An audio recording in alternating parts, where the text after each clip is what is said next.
Pakistan and India have blamed each other for continuing cross-border attacks, with clashes between the two neighbors fueling fears of further escalation.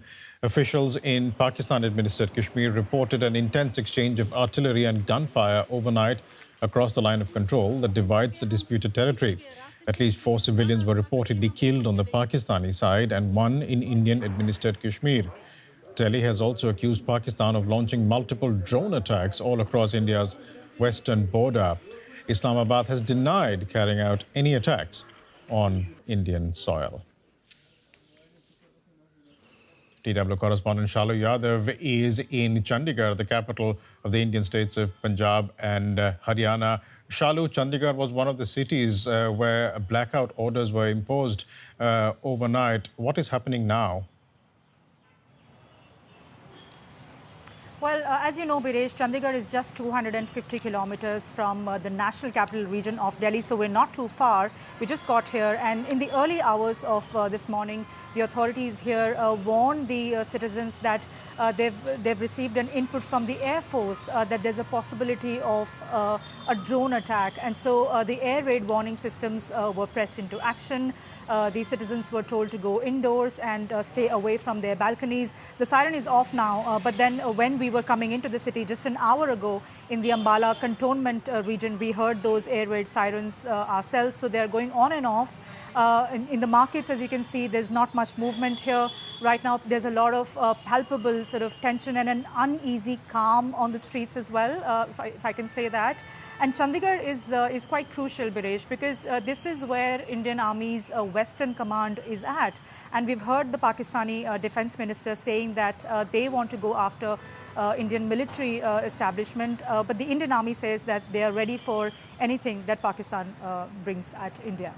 All these air raid sirens and blackouts, this is all very new for a large section of the Indian population. And with Pakistan's threats to attack military bases, you also have the Indian External Affairs Minister S. Jaishankar warning that any attacks on military bases, they will be responded to. Where does that leave us? Facing more escalation? Well, it's very hard to say right now, Biresh, because this has been such a fast-moving story for us in the patch. Over the last 3 days, we've seen attacks and counterattacks and number of claims that are made by both the countries about, inflicting maximum damage on the other side. Now, as far as de-escalation goes, there have been calls from, large number of world leaders to both the countries to de-escalate. But just recently, we heard a statement from J.D. Vance where he said that, and let me quote him actually, he said overnight that we cannot control these countries. We are not going to get involved in the middle of a conflict that's fundamentally none of our business.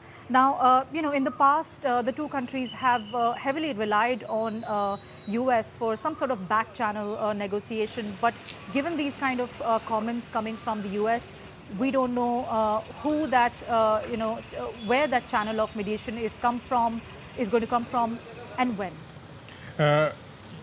Does the role of regional countries, therefore, become important? Because you had the Iranian foreign minister in Delhi, I think it was yesterday, and last week he was also in Islamabad. There's also news that the Saudi foreign minister is apparently expected to be in Pakistan. Does the role of these countries then become more important in a sort of a mediator-like role?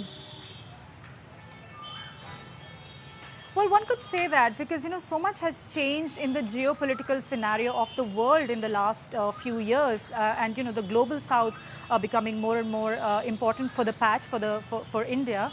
So one can say that, if partners like the US are not going to offer themselves up for some sort of mediation, then there is a possibility that both countries can look at countries like Iran or the Saudis.